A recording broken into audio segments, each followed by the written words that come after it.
Let's talk about how easy it is to work so hard, and especially in ministry because you really believe in what you're doing. But even if it's just a job that you love or a job that you have to do because you have a lot of responsibility, to work to the point that you're just burnt out, that you can't do it anymore. So how do we avoid that? Well, I think God tells us pretty plainly in the Bible that we need at least one day out of 7 to rest. Yeah. And although we don't live under the law, that's wisdom for your health. And so I think of 2 words, balance and variety. I think, when we talk about burnout, we always talk about it from the standpoint of working too hard. But I'll give you another example that I think is interesting. Dave's job when he was in the Army was to play basketball to entertain the troops. They had baseball teams and basketball teams that would go around and entertain the troops. And so he was good at basketball, he was tall, and so they had a coach one time that had them practice 4 hours every day. They would scrimmage, which means run up and down the court, up and down the court. And he said he would eat unbelievable amounts of food, and he still lost 25 pounds during that period of time. And he actually got burnt out on a sport that he loved. Right. And got to the point where he just didn't even want to do it anymore because the guy was overdoing it. So you can burn out even on something that you enjoy if you overdo it and do it too much. I find that with watching TV. I enjoy watching good movies and things that are enjoyable or things that make me laugh. But if I do it too much, then I start not liking it. Or like a restaurant. If I find a restaurant that I really like, then I just want to go there and go there and go there. And then all of a sudden I'm like, oh man, I don't want to go there again for a long, long time. Yeah. So we can burn out on anything, and that's why, if you think about it, why did God put so many different varieties of fruits and vegetables on the earth? Yeah. I mean, why not just grow carrots and apples and nothing else? Because we actually need variety. And that, so if you work too much, and in ministry, I think we think sometimes because we're working for the Lord that we're exempt from all those other rules. Oh, I can do this. God will cover me. Well, I mean, I got really sick from working too hard, and it took me a long time to come back from it, and I don't know that I will ever come back 100% because I just really wore my adrenals out just working, and I had done it for so many years. And I just really try to plead with people to pay attention to what they're doing and not just, we're not human doings, we're human beings, and you have to take time to be. And I think especially in a Western culture, everything is about work. Not how are you, but what do you do? That's true, yeah. It's, so many people, you say, how you been? Busy. Yeah, we say, how are you doing? Right. And in Australia, they say, how are you going? Really? Yeah, and I just find that so interesting. It's just different perspectives of what we think is important, and becomes who we are. Yeah, when you meet new people, it doesn't take very long before you want to find out what they do. Right. And so are we really interested in them as a human being? Or are we just trying to find out what they do so we can see if we're going to be impressed enough with them to press on in the relationship? And it's, I'm a worker anyway, and I'm motivated by accomplishment. That's part of my temperament that God has given me. And it's a good thing because you don't build something like what we have here if you're not a hard worker.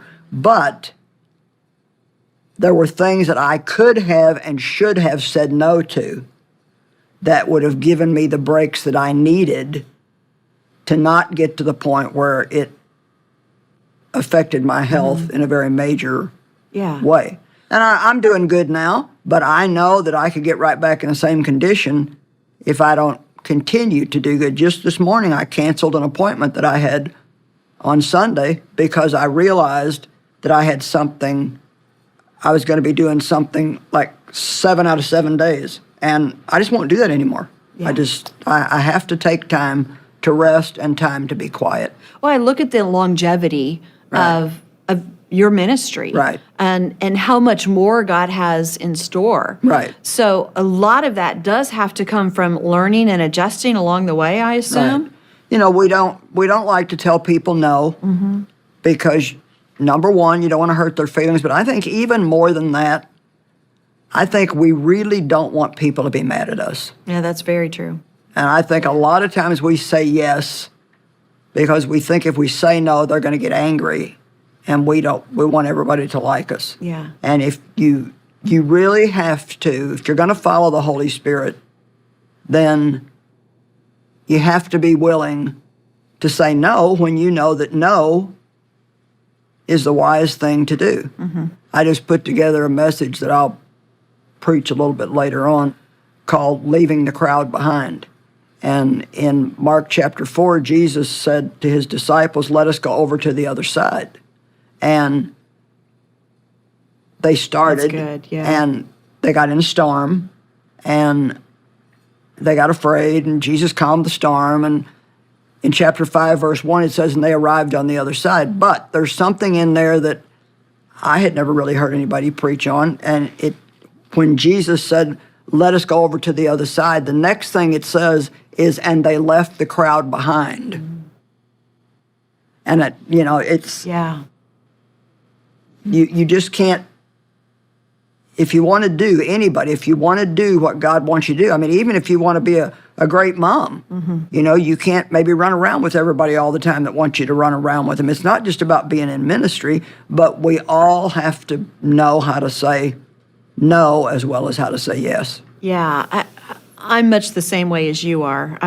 I like to be busy. I like to reach my goals. I think that I don't feel the stress because there's so much to do, and your body feels stress that you don't even realize emotionally Right. that's going on. But I also have FOMO. I have that fear of missing out thing really big. If somebody's Yeah. doing something, Yeah. I don't want to be on the outside of it. And I can let all those things together determine my schedule instead of me determining my schedule, just Right. like you're talking about. And I have learned a whole lot. I'm still not great at it. I'm still balancing all that Yeah. out. But exactly what you said, balance. And as when I was a young mom, and now that our family dynamics have changed, you have to refigure that balance all along the way. Yeah, and I think that we really have to, people that are strong, and I'm strong, you're strong, most type A personalities are strong. They are strong people. They don't give up easy, and they can do a lot. But I think a lot of times we don't want to look weak That's to anybody. very true. Yeah. And so we'll take on things that down deep inside we know we shouldn't, just because we don't want anybody to think that we can't do it. And I hear other like ministers that are getting older and they're not able to do what they once could do. It's amazing how people don't want to admit that. And they'll just keep trying to do things that they should be letting somebody else do by now. Yeah. And, you either will make healthy changes as you go along, or you'll be forced to make them. One of the two. Yeah. I'm sure you feel different now. Do you mind if I ask how old you are on air? Oh, I'll freely say it. So at 58, Okay. there is no doubt that my mind thinks that I'm still, Right. in my 20s, but my body knows better. Right. And so it does change things. And you don't always realize that you need Yeah. to make the different choices until you start to feel things differently. And I think every decade, your body goes through different changes. I have a son that's in his 50s now, and he's he's told me, he said, I hurt places that I didn't even know that I had before. Yeah. And, of course, I'm way past where you're at. I'm 78 now, and still have a passion to preach the gospel. I think I feel good for where I'm at, but I don't feel great every single day, and I need to be willing to rest. Like I went out of town the other day. I went to a funeral, so I flew and had talked to a lot of people, flew back, and the next day I was tired. And so I tend to think, well, why am I tired? And it's like traveling makes you tired. Actually, I've heard that there's nothing harder on your body than air travel. And so we just have to. Well, I didn't want to know that. And seeing it's okay to be tired. Yeah, It's that's okay. a good point. It's okay to rest. And rest. You're not weak if you're tired. Yeah. You're not weak if you rest, and there's not something wrong with you if you just can't say yes to everything everybody wants you to do. And I think one of the things we have to realize is when people ask you to do something, they want to hear yes. They don't want to hear no.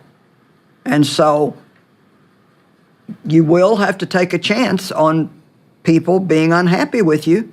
Mm-hmm. If you're going to take care of yourself, then you're going to either be happy with you or you're going to keep everybody else happy with you. Right. And end up being unhappy with you. And I think of all that God still has in store for us. Oh, yeah. No matter what age we are, no matter who we are, God still has things He wants us to do. Right. So if we don't take advantage of these things you're talking about, some variety in our life, Right. some balance in what we're doing, we will come to the point where we're not able to do what He wants. Like one of the things that I really need now is quiet.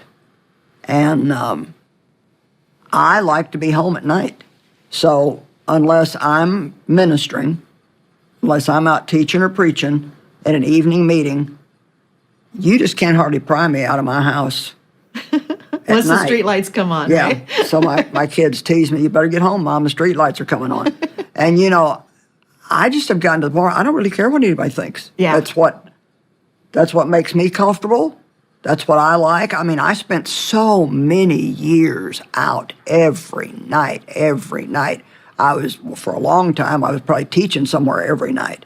And, going here and going there and going to this party and going to that party and going to this prayer meeting. And I don't want to do that anymore. Mm-hmm. And so I don't have to apologize for it. It's just what I feel that I need in order to stay balanced and to be happy doing the rest of what I do, which is still a lot. Yeah.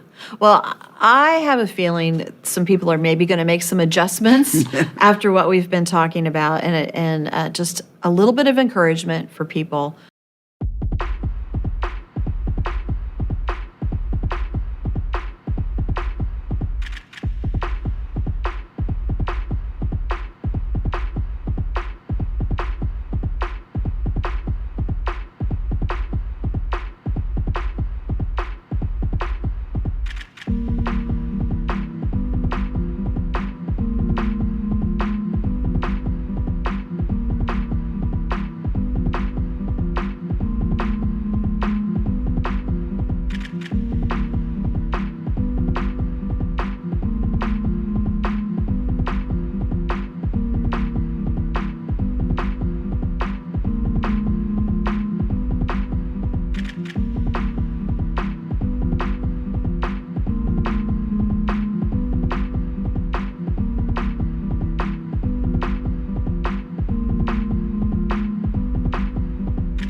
It's okay to slow down. It's Right. okay to ask God to let you rest. It's okay to say no. Thank you. Yes, absolutely. And it's okay not to always have to feel like you're strong.